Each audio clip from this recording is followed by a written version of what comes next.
Valentine's Day message, and how to protect yourself against identity theft. The magazine starts now. Hello and welcome to an abbreviated version of the magazine. I'm Dan Ginden. A good friend of ours, Bill Bryant, has been an access producer on our sister station, M8, for 10 years. Bill has helped us on many in-house projects over the years, too. He's taking what he calls a break from producing. 6 years ago, I worked with Bill on a fun piece all about Valentine's Day. Here now is Bill Bryant. I don't know if it's the cold weather, stress, what it is. I just got back from running a few errands in Marlboro, and the people seem to be so uptight. I don't know. Show you what I mean. Hey, here you go, pal. Get out of my way.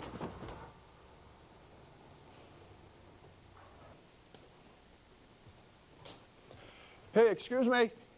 Excuse me, you dropped something. Hey, give me that.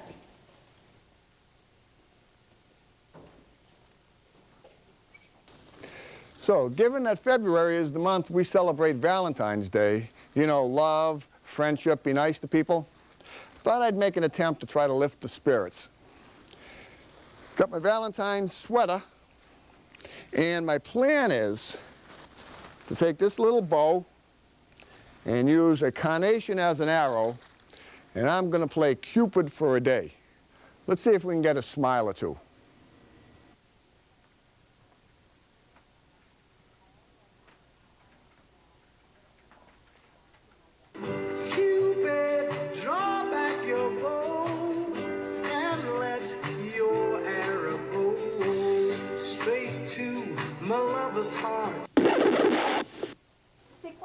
J'essaie de travailler. Si tu comprends pas que j'essaie de travailler, c'est important qu'est-ce que je fais ici, puis toi, tu es en train de me faire des niaiseries comme ça. Je veux plus que tu fasses ça. As-tu compris?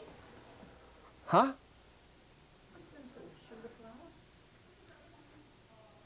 Cupid, please hear my cry and let your arrow fly straight to my love. Are you crazy? Give me that thing. Okay, easy, easy, pal. Take it easy. Wow, he wasn't too happy. This isn't working, but I got another idea to try.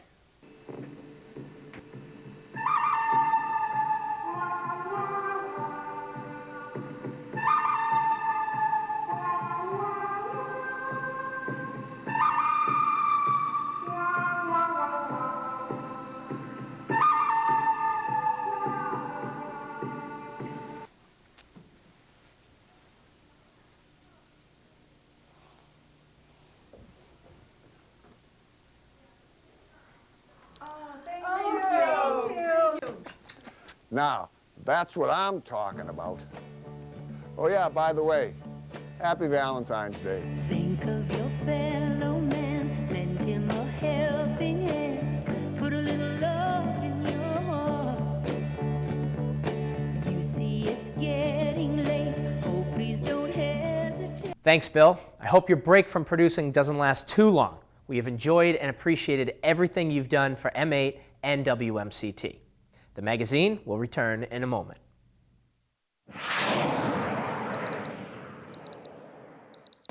Hi, I'm Kristen Doucette from Marlboro This Week. Stay updated with what's going on at WMCT-TV by logging on to our website at WMCT-TV.com. Every week we include the MTW News Break as well as clips from all of our latest shows. You can also learn all about the programs we have to offer and the people that put them together. So go now to WMCT-TV.com. Welcome back to the magazine. Identity theft has been a consistent problem and a really scary way for thieves to rip you off. Magazine reporter Samantha Joseph has some ideas on how you can protect yourself. In some cases, with as little as a stolen name, date of birth, and social security number, identity theft can cause major damage. When someone, without your knowledge, acquires a piece of your personal information and uses it to commit fraud, you have become a victim of identity theft. Whether you're at your home computer or at the office, Be careful of what personal information you share over the internet. On the internet, if you are conducting a transaction, please make sure that the HTTP site that you're at has an S at the end of HTTP, and that means that it's a secure website.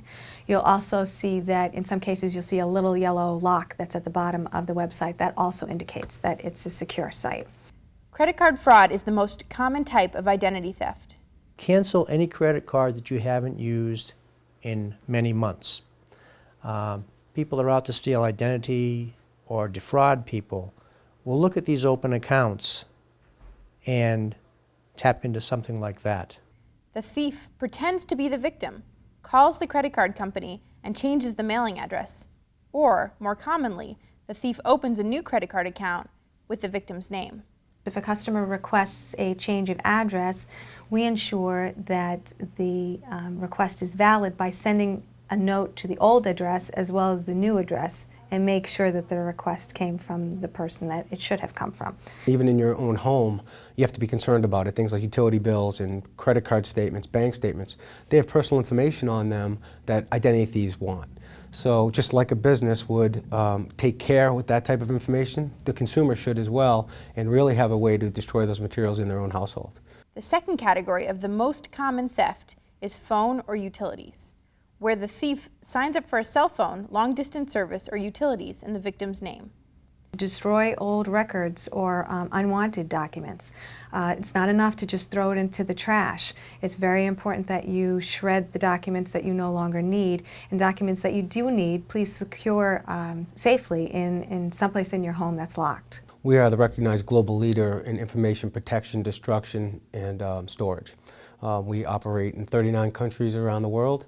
And here in North America, we have over 75,000 customers who take advantage of our shredding services on a daily basis. We offer two types of service. One is a mobile service and one is a plant-based service. A mobile vehicle that will actually go to the customer site and shred their materials in the parking lot of that customer site. So there's some audit requirements that companies may have where they have to witness the destruction of their materials. They typically will select that type of service. The plant-based service as well, where we'll actually stage our containers in their facilities. Our drivers will come out, collect those facilities, and we'll bring them back to one of our secure destruction facilities where that material is shredded in our facility versus at the customer site. The third category involves depository accounts. The thief opens a bank account in the victim's name, makes electronic fund transfers, and/or writes bad checks on the account. We have multiple systems in place to monitor unusual activity that we may see on an account. In addition to that, all banks follow a customer information program, which is referred to as CIP, and has to do with the Patriot Act, if you're familiar with that. Customer information program requires that we request two forms of valid ID. Once the account is opened, we do a checks and balances to ensure that the account holder's information is actually the person that was sitting in front of us. And we do that via phone calls to the number or correspondence to be able to check and make sure that who was sitting in front of us is actually who the account information belongs to. There are many ways you can prevent thieves from getting your information, such as make sure to shred all personal information at home and at work, lock up personal documents, and consider a safety deposit box. Carry only what you need in your purse or wallet, and never carry your social security number, PIN number, or passwords to accounts. Know who you're dealing with. I mean, certainly if you receive an email solicitation or a telephone solicitation from somebody requesting personal information, that should be a red flag. For instance, a bank would never call you and ask you for your social security number. We already have that. So if you do receive a call like that, I would recommend that you just hang up, and if you wanted to verify that, you could certainly call your bank. One common way for people to get your information is that if you go into a grocery store, a department store, wherever, and you use your ATM card or your bank card, they may be right behind you with a cell phone. It looks like you're talking on a cell phone. They may not actually be talking on a cell phone. And as soon as you open up your wallet and they can see your ID, they'll take a picture of that ID, blow it up, get the information off it, and then use that to steal your ID. Some people think that most of the identity theft occurs on the internet, but one common method that criminals use to obtain information is to rummage through mailboxes that are at the end of the street. And so if you're paying a bill and it has a check in there, it obviously has some sensitive information. So I would recommend placing those bills in an official U.S. Post Office mailbox. To protect yourself, remove all mail from your mailbox every day. Stop mail service if you are out of town. Use post office or UPS boxes. Get electronic bank statements. If you have to send any checks out through the mail, two things. First of all, use a pen that has gel ink. And the reason being is that the gel ink will not be able to be removed from that check with chemicals. If you have to put anything in the mailbox, either hand it to your letter carrier directly or go inside the post office. Make sure to install software protections on your computer or any wireless device. Be vigilant in public locations and clean out information before discarding. Make sure your antiviruses are always up to date and your firewalls. But some people suggest when you're not on the computer, before you leave the house, just unplug it. Unplug that link to the internet so that, just in case something happens, they can't get into your computer, it's not connected to the wire. Check your credit report regularly, protect your Social Security card, and be careful whom you give your Social Security number to. Please be aware that everybody is entitled to a free credit report once a year. And you can get the links to the credit bureaus by visiting www.ftc.gov. And from there you would be able to link to a credit card bureau and request a free credit report. A wealth of information there to show you what credit cards you have outstanding, credit requests that have come through. Very important to check at least once a year. Use passwords on all credit and debit accounts, change your PIN often, keep track of all receipts, and avoid onlookers at ATMs. Passwords need to be complex, and what I mean by that is make sure that the password is a combination of letters, numbers, or even other symbols that might be on your keyboard. Please don't use passwords that are your birthday or your address or your telephone number. That information is very easily found, so it's important to use a complex password and change them periodically as well. I heard a few weeks ago that in a study that was done, a lot of people have the password 1234. Which is kind of silly. So have a password that involves letters and numbers, something that would be known to you alone. Don't write your PIN numbers on your debit card. We've actually seen that happen, and that's a very easy way for somebody to be able to gain access to your accounts. Don't share your PIN with a non-account holder, very important. In addition, check your accounts online. If you have online banking, it's a fabulous way to be able to see what is occurring on a daily basis. It takes just a few minutes, and you can see any transactions that have hit your account. Internet scams are another way thieves can get your information. Don't give out any personal information on the internet. Don't click URL links in emails. Confirm website security. Log on to web addresses directly and email through company websites. Be cautious of downloads, update firewalls, antivirus and spyware, and delete cookies after using the internet.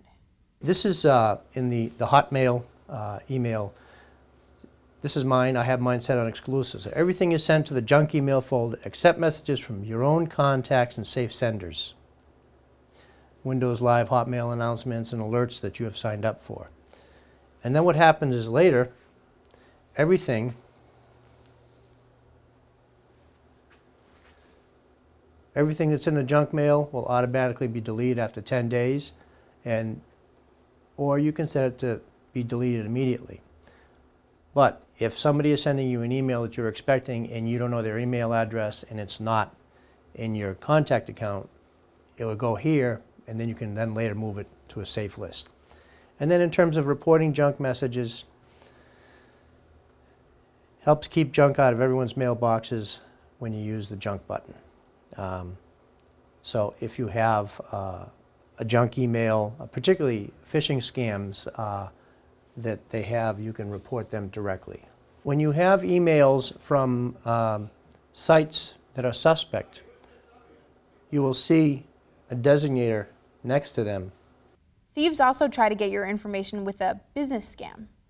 Don't give out any personal information to solicitors, check their credentials, and call companies directly if contacted. Also, cancel unused credit cards and be wary of online sweepstakes and auctions. Somebody you don't know, this is for your attention. The Nigerian ones will be from a barrister, whatever. You'll see some of those. Grants, you know, college scholarship things sometimes, that's one of the scams, you know. We'll take care of all your student loans, get your scholarship money now, things like that. So you have to watch out for some of those. Any of them that are, like I said, are from suspect places will have some kind of an indicator next to them over here.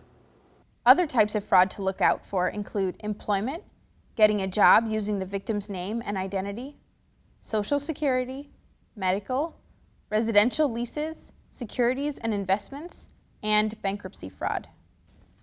If it happens to you, the damage to your credit rating and daily life can be devastating. We have a couple recommendations. The first thing is identify a means of destruction. I mean, obviously, we're a big proponent of shredding.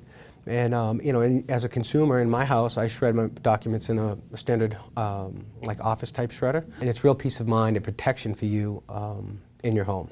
So that's the first thing. The second thing is, you know, do an assessment of what you actually have in your house. Identify what you want to keep and what you want to shred, and go ahead and shred those in your shredder. The third thing is to, you know, get on a schedule. You know, one of the things we talk a lot to businesses about is frequency of service. And you should be doing the same thing in your house. As you identify things to be destroyed, go ahead and shred them. So maybe on a weekly basis, you shred the documents that you've identified to be destroyed. What happens if you don't is you build large quantities, and in a home office shredder, it takes some time to shred. And so what tends to happen is they might just say, well, that's going to take me a couple hours. I'm going to put those in the wastebasket. And by doing that, as a consumer, you can expose yourself to identity theft. Same thing with a business. That's why we preach a lot around frequency of service and number of containers for businesses to ensure that their documents that get into those containers are shredded in a very timely manner. Identity theft victims are often unable to get new credit cards or loans because their credit ratings are harmed so badly. If you are a victim of identity theft, contact your credit agency and ask them for a fraud alert to be placed on your credit report. The first thing we do is immediately close out the accounts and transfer any funds in those accounts to new accounts. The second thing would be to hot card any debit card, and that would mean that the debit card is no longer valid and useful, and order a new card for the customer. In addition, we would help the customer contact the credit bureau to put a freeze on the account. A freeze on a credit bureau would halt any creditors from offering any additional credit. So there would be an identity theft flag out there that would notify people that something is amiss. You come in here, you talk to the patrol officer in whose sector you live, fill out a police report, and then the detective unit picks it up and they'll contact you and follow it up as best they can. Last year we had about 43 ID thefts through the year. And they are difficult things to investigate. Debit and credit card fraud is growing, and we realize that criminals are becoming more and more creative in ways to obtain this information. So we need to remain diligent and keep incorporating steps that will continue to protect our customers' sensitive information. For the magazine, I'm Samantha Joseph. Thanks, Samantha. That will do it for this issue of the magazine. For all of us here at WMCT-TV, I'm Dan Ginden. We'll see you next time.